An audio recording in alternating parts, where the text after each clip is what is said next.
Hey, this is Antonio. Welcome back to my channel. It's time for some fighting words. So in this video, I want to talk about Rolly Romero and his up-and-coming bout against Gervonta Tank Davis. And, you know, there's a lot going on with these two and the back and forth. And supposedly they got some history outside the ring. But the question that I want to pose for this video is it really crazy if Rolly Romero actually wins this fight? I don't know. I really don't know. I know Rolly is the biggest guy that Tank has ever fought. I know that. I know he's the biggest. In which case, that's one of Rolly's points when he says he can beat Tank. He's like, yeah, well, you're fighting smaller dudes or drained guys. You know, they're not healthy when they get in that ring because they're so cut in weight. Not to mention, I think, listen, self-belief, I feel, goes a long, long way. I really do believe that. I think if you believe in yourself, I think it becomes contagious. You know, so with that being said, do I think Rolly can win this fight? I think anybody with two able hands can win a fight. Do I think Rolly believes he can win? I definitely think he believes he can win. And I think that in itself makes him dangerous. So there was the video that I made for Dillian White for my fight breakdown with Tyson Fury. And I said there was one component that Dillian White had that a lot of other opponents do not have. Dillian White had the right amount of crazy. Now, that being said, Blair the Flair, you know, Cobbs pretty much said that Rolly Romero, he's like, well, I know him, and he's stupid. You know, he's so stupid, he believes himself. And those are Blair's words, not mine. I'm not calling Rolly stupid. I don't know Rolly personally. But those were his words. And I understand what he's saying.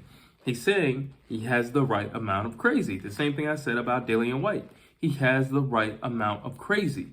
He has the right amount of crazy to believe in himself. He has the right amount of crazy to actually go in there with the notion of believing in himself. He has the right amount of crazy to get up off that stool round after round, believing in himself.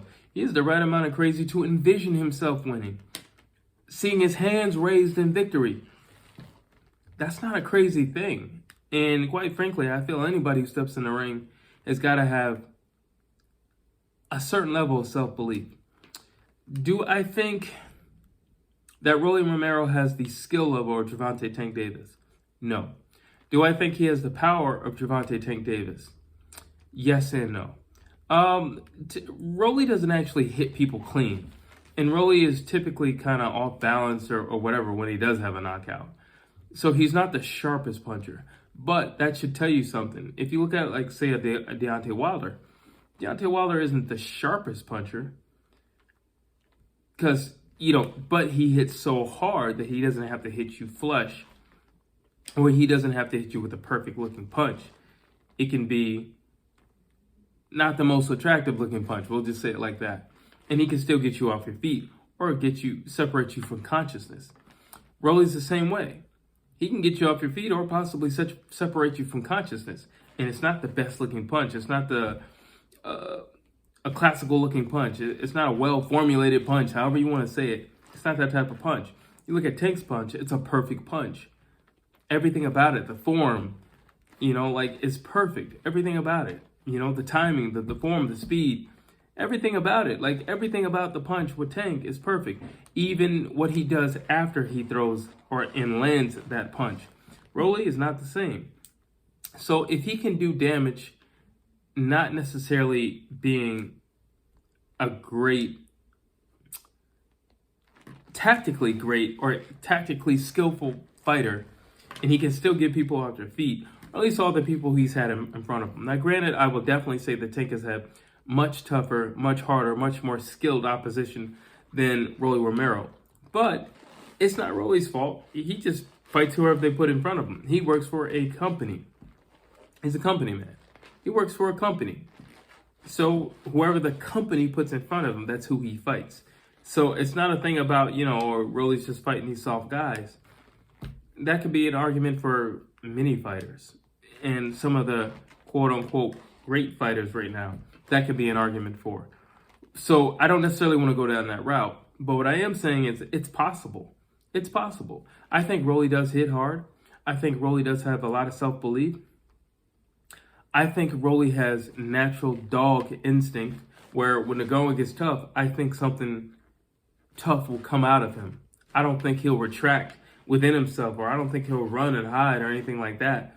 I don't think he'll hold, waiting for the referee, just keep separating or something like that. I don't think he'll look to his corner like, what do you want me to do? Or throw in a towel or whatever. I don't think he's that type of guy. One thing I did notice in that press conference was, Tank's talking all this gangster stuff like, oh, you're this and you're that, and I'm from the street. But when they were face to face, Rolly didn't back up once. And it was Tank who was doing all that moving, and, while Rolly was doing his talking because he's Rolly. But his physical didn't change. And I've been around, enough tough guys to know that real tough guys don't do all that, aren't doing all this. Real tough guys aren't doing all that. Real tough guys are either going to just get to it, just get straight to it, or just allow, the chihuahua to bark. And I'm not calling Tank a chihuahua. I'm just saying what I noticed with Rolly Romero's body language when they were face to face. And there was nothing about Rolly that said he was scared. There was nothing about Rolly who said he was questioning himself or second doubts or anything like that. There was nothing in him that suggested any of those things to me. So, I don't know. You got to take it with a grain of salt. I don't think Rolly is the fastest fighter in the world, but I do think he's a durable fighter, and I believe his size is going to play a factor in the fight. I believe his grit and heart are going to play a factor in the fight, but I also believe that his self-belief is going to play a huge factor in the fight. But you tell me what you think. Drop your comments down below. Who do you think is going to win the fight? You think it's going to be Tank? You think it's going to be Tank by knockout? You think it's going to be Rolly? You think it's going to be Rolly by knockout? Drop your comments down below. Love to hear what you have to say. As always, please like, please share, and please subscribe to my channel.